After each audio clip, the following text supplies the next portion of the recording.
This book has been out for a few years now, and it's really good, all the secrets of how to live cheaply and healthily and happily. And this one's got vastly more still. It's got a DVD that you just wouldn't believe how much. I call it Dr. Pat's Awesome Library. So grab it while you can. Just phone me up sometime.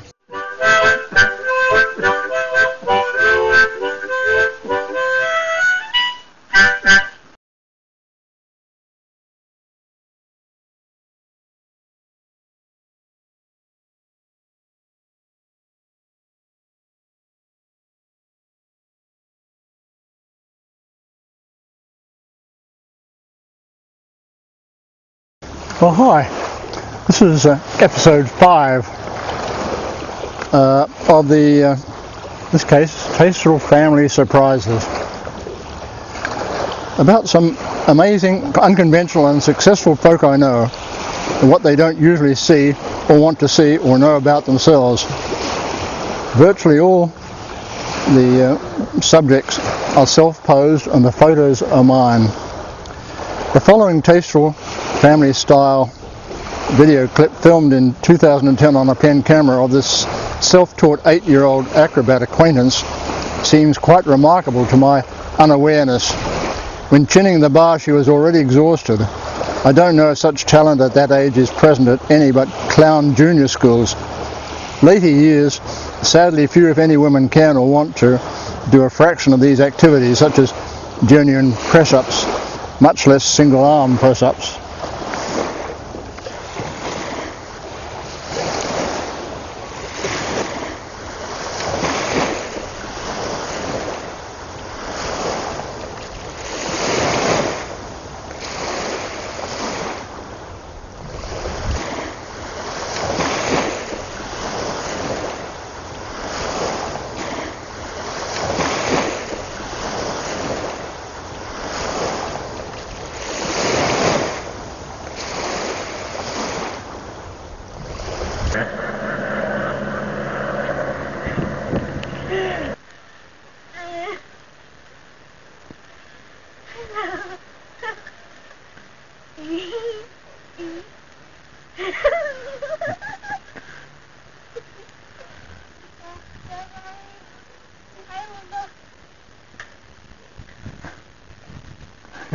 Amazing.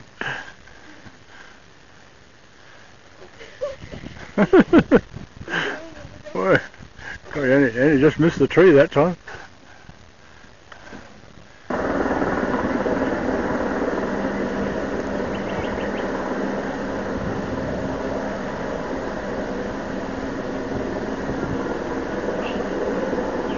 Oh, fantastic.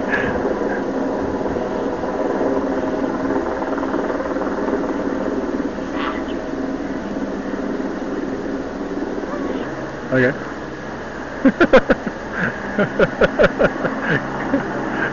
Oh, that's funny.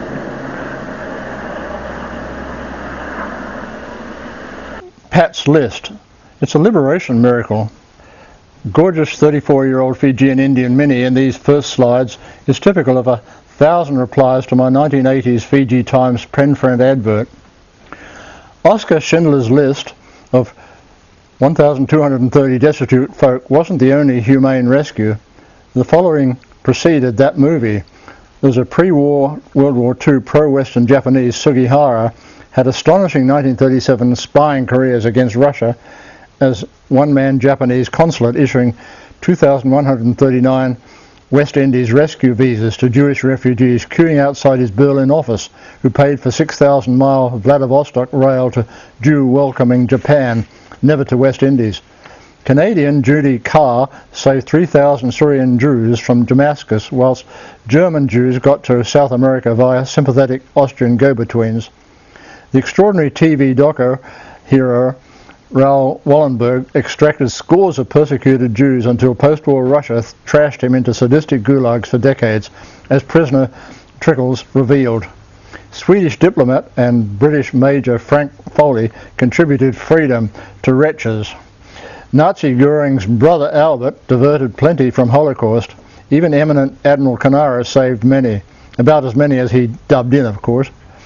Amazing big tough propaganda movie maker Pat British-reared Winifred Wagner rescued dozens of honorary non-Jews for Hitler's Wagner operas. Polish Marian Pretzel brazenly Holocaust saved himself, etc. by forging Nazi documents. Now in Australia he publishes those ripping yarns. And a London stockbroker, Nicholas Winton, rescued 669 destitute kids from 1938 Nazis into occupied Czechoslovakia, thence by train after bribing officials for Dutch shipping to Sweden or Britain as the only foster countries available. Later he joined wartime Royal Air Force. September 2009, age 100, with thousands of London admirers, he welcomed a same route on a steam train. A nice Nazi, John Raby, born 1882, in 1934 China, for 30 years saved 100,000 people and fed thousands of refugees during 1937 Jap invasion of China and Nanking massacre. South Korean pastor Chun Ki-won's Underground Rail group rescued many terrified 50,000 who fled to China when 2.5 million 1990s North Koreans famished. 700 bravely roughed 3,500 kilometre to hazardous Chinese border, then freedom 10 months later, when travellers would enter China with car boots of Bibles, praying not to be caught, and never were, despite exhaustive inspections. Feeling isolated on return from Britain, my 1984 $15 Fiji Times pen friend advert, I knew 1950s Fiji pretty well, attracted over 1,000 gorgeous replies, poems, sketches and songs from repressed 15 to 35-year-olds, often grinding poverty motivated, photos and loving letters I still treasure. Amazingly, Fijian Indian kids beyond 6 get negligible affection, and parents often die at 45 years old from lousy diet and stove smoke. Replies I cranked on a 1977 pocket computer before visiting some families during 1985 Hurricane Heine, recovering and my help. A recent advert scored only 3 replies, not the 1,000. Modest upshot was I'd liberated 400 most violently death-threatened and terrified Fijian Indian young women on my Schindler's List, from under noses of brutal Fijian first coup leader Colonel Rambuka's thugs, notwithstanding considerable subtlety and personal danger. Photos with loving letters I forward to agencies like one called Susan Young, a Sydney Chinaman turned out, for Australian sponsor partners. It cost me thousands, including 1,000 letters, but luckily Fijian Australian marriage success is over 90% compared to maybe only 50% inter-Australian marriages. Other girls, some visiting, also helped my list mission. Ongoing cheap fares coup became agonising when a strong religious nurse, Ileana Mototabua, accommodated me in her flat. Despite being Fijian, hence not targeted by Indians, enormous drunken coup armed soldiers threatened on her midnight doorstep they could grab whatever they want. Hours later we persuaded them that 2 blocks down the road were luscious darkies waiting them. Hopefully none existed. As they lurched triple bolted doors. Any coup, as in Fiji's third, is moronic, however, because skilled professionals, princesses and job-creating big businesses are replaced by poorly trained non-lingo speakers. Bless all who sacrificed for this monumental rescue project. Unhappily, over years, bureaucracy disallows any relevant family to visit me. Their extensive appeals have cost me fortunes. Does our heartless immigration department know my liberations list and so hate me for doing their job? Covertly, they must. Happily, internet now safely helps new list makers. All these listers, self-included, faced mind-fusing torture or death. Thank God most survived.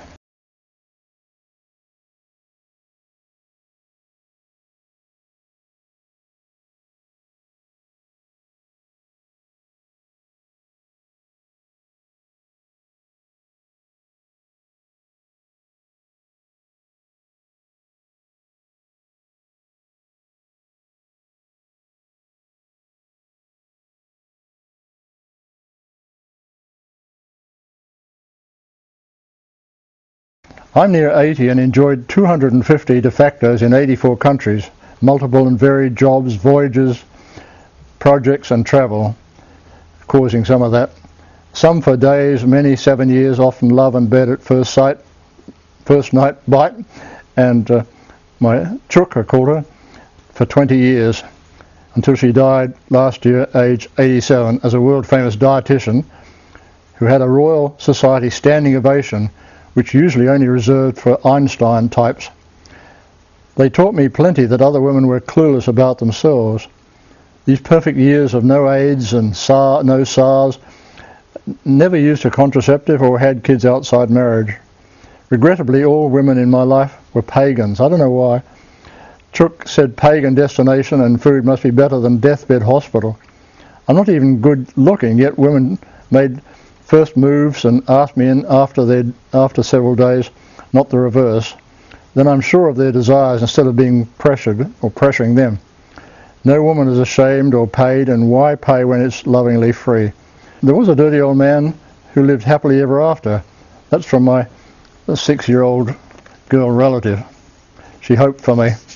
Invariably I helped them all avoid poverty, joblessness, ignorance or injury, and into savings, paid mortgages, made fixed or grew their stuff, gave relationship or sex advice, found lodgings or put them up, educated in math, science, computer, camera, U3A, how to publish, write super CVs and video, etc. And I found publicity for projects. I helped medical, like diabetes and alternatives, solve problems and how to cope, found contacts, made lives meaningful, frugal, sustainable and happy, or found new hobbies and occupation. I helped them travel, survive and migrate, to become Christian, comforted and rescued, even married to do so sometimes. Took photos, often naked, designed clothes, plus natural beauty advice. I only sacked boozers, irrational smokers, grossly selfish and the druggies. Women inventing. I'll probably get irrationally tarred and feathered now. Women tend only to be users and sometimes discoverers, evidently not inventors in many fields. Is your daughter forever to be techno-inept, powerlessly begging or paying outrageously for getting stuff made, fixed, planted or done? The 4 highest living costs, if not finding an indispensable male or little man round the corner. Women tell me they are thus ergo power disabled and self-fulfilling. Information plus kit sets such as mechano, carpentry, computing, electronics, biology, microscopes, making and fixing and growing how things work and are made, survival and frugality, bush doctoring, mechanisms, computing, ingenuity, metalwork and running own business are essential for every single mum's daughter. One female relative had such childhood. Her dad's garage in which to help and get help. She grew up not only to design and build racing cars but drove to win, which was negating a lot of women who feel that they're hardwired not to make and fix things. In the 14th of the 4th month, 96, Sunday Mail article, Women Have Leading Edge, highlights unbalanced drivel of one sex against the other, as if a few named pros versus cons make total superiority. But consider, apart from software, including cloth-based software, name a single item women invented or developed for jumbo jets, ships, television, cameras, microwave, computer hardware or vehicles. That is apart from a microscopic group of brilliant female scientists and engineers like Ada Lovelace as the 19th century Babbage's and world's first programmer. Probably because inventors, innovators seem screwball eccentric, i.e. peer rejection, a threat few if any women accept or would want to accept. What a loss to all. Childhood and conditioning leads to females' ease of or need for being conditioned, as in vast range of their advice magazines. As a lateral thinking inventor, I always fight against such pressure. Getting hands dirty, engineering style, is anathema to women where makeup, hairdo, fragile, high heels, delicate, expensive fashions, tights, elaborate furnishing and cars are near totally immobilizing them from healthier life support systems. And why do women, if alone in cafes, waiting rooms or pubs, almost invariably sit facing a blank wall? A practice I'll never enjoy, particularly I think far more creatively facing a big window scene whilst computing etc. than claustrophobically looking at a blank wall. So not to be leered at. Also, why all charge off to toilets together? Someone said otherwise those remaining would talk disparagingly about the one who had departed. Thus, women and minorities are still parasitically trying to use or get into outmoded, unreliable, pollutant, expensive, energy-wasting and inappropriate systems created by men. Can guys virtually do all women's work? though few women can do much of men's work like inventing, making and fixing. If not for men inventing, the world's without houses, TV, cars, appliances, instruments, communication, energy would largely be out of Stone Age, possibly a good idea. Regarding a cleaner world whose dressing tables or kitchen cupboards are more clogged with contaminated chemicals backed by vast dangerous industrial networks. Well, what about that? Naturally, there's still no excuse for gas-guzzling cars, ozone-numbing jet trips or farm chemicals. Another article, Your Guide to the Year 2000, tipped the power role for women to allow society to cease its everlasting conflicts. But how, when, without hesitating, I can recall at least 15 recent warmongering prime ministers, female prime ministers or presidents. Einstein observed society confuses symbols with reality. Our programmers were virtually all women at TIW Computer Systems, where our project managed 1962 Los Angeles world's first computer, City Hall's hands-off traffic control computer. They were brilliant, particularly my gorgeous mini-skirted traffic girl whose boss spent time in labour wards to where the team trooped for guidance. Tricky for me was running a happy, efficient team, all of whose IQs were double mine. IBM never caught up traffic computer control-wise then as we did. Mitsubishi brought out the system that ran for years, and at every international conference where I present an unrelated paper, there's their old Japanese traffic engineer is still on such research. I thought we'd solved all these problems in 1962. Conversely, Thomson Raymer Woolridge's creative process analysis department comprised virtually all guys. I now conclude that just as women are admired for their sticking to the long-term job and steering sailboats in atrocities condition better than and more thoroughly than guys, such as Audrey Wick or Barbara Winter were unbeatable at digging out facts for their World War II war books, far more dedicated than men usually could be. So women are probably better discoverers than inventors, possibly because an invention that a woman would be seen using could attract peers' sneer, evidently the reverse for males. Except in sport, where they prefer to make their own rules, I've observed for decades women appear so needlessly inflexible, which could be despite or because of the above. Thus, when something offbeat has to be accomplished, get easily through airport customs, borrow a computer, stay on after hours, it's usually useless appealing to a female, much as I'd prefer. Moreover, in sticking to perceived or sometimes real rules, I get bombarded with misleading statements. You can't do that, when the reverse is quite feasible. Leave it to women and life would be pretty or dull for me. Fascinating experiments show that young girls who read boy thing books want to do them, often for life. Surely that's a non-discriminatory way to go.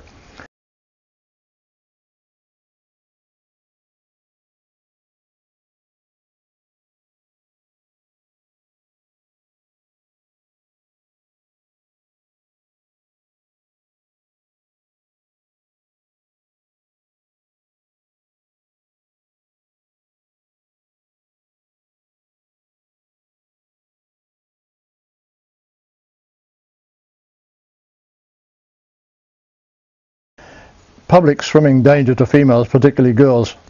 Is chlorine, germs, wogs, bacteria, SARS and public piss getting dangerously into girls' vaginas? If so, they better not have labia removed cosmetically, as is becoming common.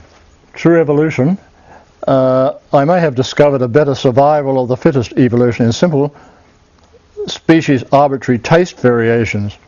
If everybody in every species had the same taste within its species in everything, namely food, sexual partners, activities, climate, habitat, lifestyle and life support, there could be the same proclivity for some particular food which could slowly extinct the entire species of humans, or else be so popular that food soon depletes. Variable taste protects most of us, yet eliminates those having dangerous tastes and leads us to select different entities, habits and activities. Watching their members die from one food is hopefully remembered by the tribe to avoid or recall, conversely, if advantageous. Likewise, goodness and evil are basically easy to determine in primitive tribes as the basis of good religions. Because good things propagate and extend life as opposed to badness, if, e.g., in many people, if they lied saying there's no cliff there, and there is, then lie believers would dangerously feel safe in walking there. True, the liar could survive for a short time until public vengeance opened, albeit at expense of innocent folk cliff deaths. Hence survival of the most appropriate, resulting from most appropriate taste, besides the fittest. Sisters in a Bath, reportedly Britain's fullest. Wow, what a shipboard 1970 romance cheap. Vanning Europe with 3 other Kiwis, she typed my eco book but nicked all her sexy photos. Booze ruined her and her family. Met military couple in then friendly Afghanistan. The wife is shown nude on the Nile. 1973 Danish chick. US aircraft carrier crew offered me to inspect ship if I tell them where, but all the Euro beaches were likewise. Fiji sugarcane field hopeful. She sleeps in same bed as bigger sister since kids. A 1970s apartment window. Now much sunnier from heavy charges driving into London. 48DD Los Angeles 1962 stripper Virginia Bell. Camera noise forced me to flee the theatre. Then I was manager Los Angeles traffic control computer, the world's first. Hawaiian train traveller brazenly displayed public milking and squirted me from across her 1971 London room. The racket is 6 months return America for more dole, then Europe again. The 2 to 3 kids loved the freedom. I only ever wrote this South African friend whose sister snapped it. Happy couple on beach besides numerous wrecks, Tanner Island, Vanuatu, 1968. A natural blonde. After hurricanes I'd thrill villagers how to survive on jungle or reef. Giselle at 16 on the roof of our 1971 London flat translates ancient Egyptian hieroglyphics for the British Museum.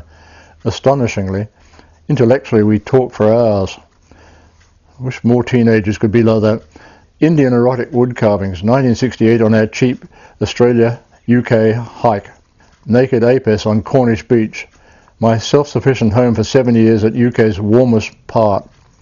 1980s gymnast replied to my advert. Bishop Father offered his house on cute Rotuma Island, north of Fiji, where my first in a year boat stayed a week, heading to home from USA, 1965. No, she wasn't for me. 1972 Louvre Art Gallery I covered by trotting 2 hours. Only stayed 10 seconds to watch the Mona Lisa. Judy and I at Sydney University, 1975. We were de facto squatting in my ecotech workshop. Students had an autonomous house nearby, and sadly she felt homesick for estranged adult kids. Famous stranger Tina Small, about who books have been released. Partner Paddy's Norwegian cousin, 1973 Danish farming, a tricky language. He felt too old for boobs, this baby. Try as she did. Patty's lovely cousin wears my regular sarong and headband. The years as drugs crisis worker, I never partook drugs. Well, our few puffs got nowhere on the farm, so never again. 1969 Pakistan bathing, seen on budget overland Sydney to UK with Paddy. Pakistan laundry pollutes downstream water. Oops. Iran, Afghanistan, Pakistan and Iraq were 1969 friendly. China and Russia were not. Now the reverse. On the Raj Pass bus to Kathmandu with near views of Mount Everest, Nepal, a 1968 kid defecates. Same Nepalese spot, a dog partakes of the defecation. Same Nepalese dog then licks cafe plates. No wonder hippies departed with dysentery, whereas iodine purified our water. We visited 1968 well-preserved Kathmandu erotic wood carvings around some temples. Bodies were burned beside the river, like in India. More Nepal erotica. 1968 meals were 5 cents, bed 10 cents in the 60s in a decrepit palace. Government hash sandwiches and lolly shops abounding. Quite erotic 1968 Kathmandu street massage. Above was giant face painted on burial stupa. A girl easily won her peeing range contest against 4 smaller boys over a little cliff. Wooden temple sex. Most statues were boring. Young girls swept the streets and sold Nepalese junk, very often carburetors and torch parts. A living goddess appeared on the verandas daily. She became a prostitute at puberty. I took frequent German photos of cows raping a bored bull. Many explanations. Cow number 2 raping the bull. He's still eating. 59. 1975 Sydney Arts Workshop. Jean in foreplay mood at the pottery. Like Schindler's List. Sydney Uni models safe breasts and figure for unexciting movies. Refugee helped my primitive. She's anorexically safe. Same Sydney Uni public model. Next week on this series I have more tasteful family style nudes, etc. about more amazing, unconventional and successful folk and what they don't usually see or want to see or know about themselves. So all the best and look forward to you all seeing me. This book has been out for a few years now, and it's really good, all the secrets of how to live cheaply and healthily and happily. And this one's got vastly more still. It's got a DVD that you just wouldn't believe how much. I call it Dr. Pat's Awesome Library.